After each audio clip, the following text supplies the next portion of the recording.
Hello everyone, welcome to class series, and in this video we're gonna be discussing our question answers of our chapter A Hero. So we're gonna be discussing our main of think about the text. In that our first question is, a report about a boy in the newspaper was an unexpected event in Swami's life. Justify. The answer of this question is yes. If his father hadn't read about the bravery of the village boy, he wouldn't have started comparing Swami with him. He wouldn't have challenged Swami to show his bravery. It is unfortunate for Swami that such a rare incident takes place and gets reported in the newspaper and catches the attention of Swami's father. Yes, indeed, the report about the boy in the newspaper was an unexpected event in Swami's life. So let's move on to our second question, that is, Swami made a comment on the newspaper report. Was he right? How did his view differ from that of his father? The answer of this question is Swami made a comment on the newspaper report. No, he was not right, but according to his belief, to face the tiger and fight with it means definitely he should be grown up. Swami's strength and age are important to fight, but Swami's father's view was different. To support his view, he gave an example such as a man may have the strength of an elephant and yet be a coward if he doesn't fight at all, whereas another may have the strength of straw, but if he has courage, he can do anything. Courage is everything. Strength and age are not important. Our third question is, what desperate attempts did Swami make to escape from his father? The answer of this question is, when Swami's father challenged him to sleep alone, Swami hoped that he was only joking. He mumbled yes weakly and tried to change the subject by talking about his cricket club. Swami, who was terrified of sleeping alone, tried desperately to make his father change his mind. First of all, he tried to change the topic by speaking to his father about the new bats and balls and the decision of his cricket club to admit even elders. When his father kept to his decision, he tried to postpone the date by promising to sleep alone from the night of the coming month. Next, he pretended to have fallen asleep next to his granny with the blanket covering his face.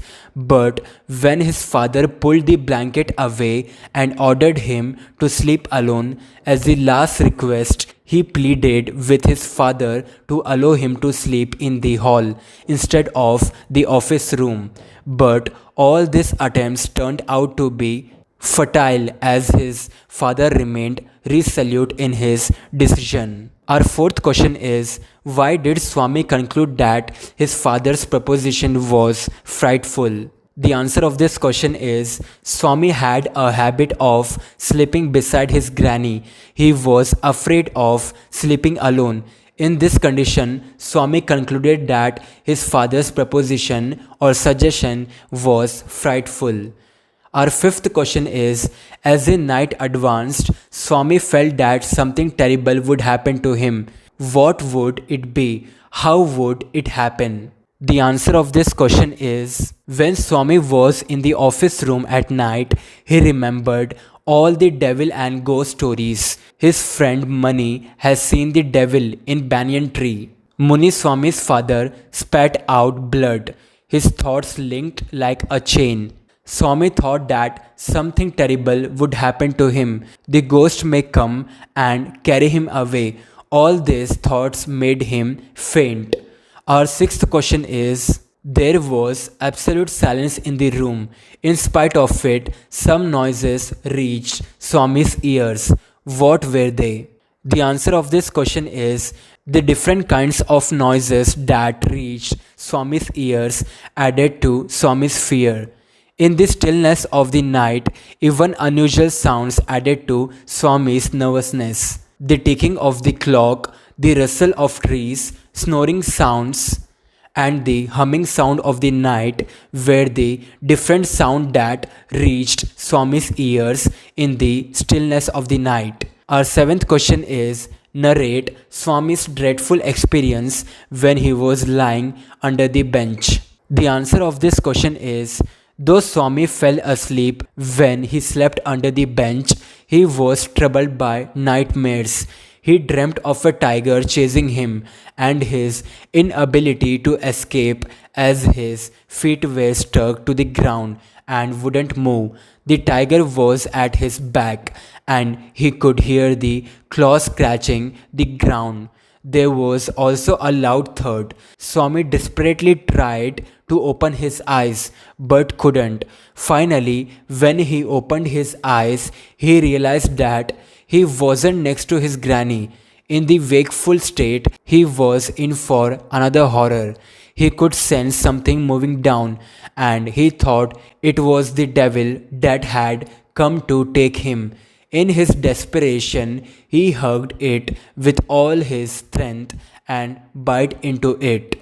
Our eighth question is how was Swami honored by his classmates, teacher, and the headmaster?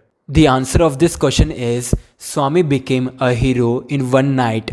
The next day morning, congratulations were showered on him. His classmates looked at him with great respect.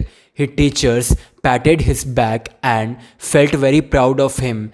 The headmaster praised him as he was a real scout. Even the police were grateful to him for it. Our ninth question is why did the father want Swami to sleep alone in the office room? The answer of this question is father wanted Swami to sleep alone in the office room to prove courage is everything. According to Swami, age and strength were more important in adventurous tasks. But in Swami's father's view, the strength and age were not so important. Courage is all. To prove Swami had also courage, he should sleep alone in the office room. Our 10th question is who do you think was wiser, Swami or his father? Justify your preference. According to the pros, Swami was wiser.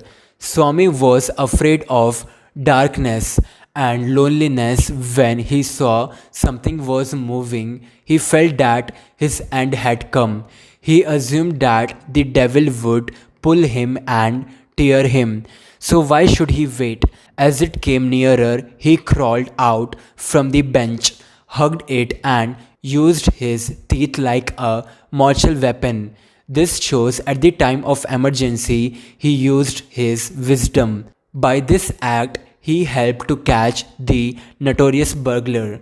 So we can justify that Swami was wiser. Our 11th question is why did Swami feel relieved at the end? The answer of this question is when the father returned home from the club that night, he asked his wife about Swami. Swami, as usual, slept beside his granny. Father thought that Swami slept before he could return home to avoid him. So he said that he was very clever. For that, mother lost her temper and supported Swami and said that he can sleep wherever he likes. There is no need to take such a risk to his life again. Father mumbled that if Swami was spoiled, there is no blame on his side. By hearing this conversation, Swami felt relieved at the end.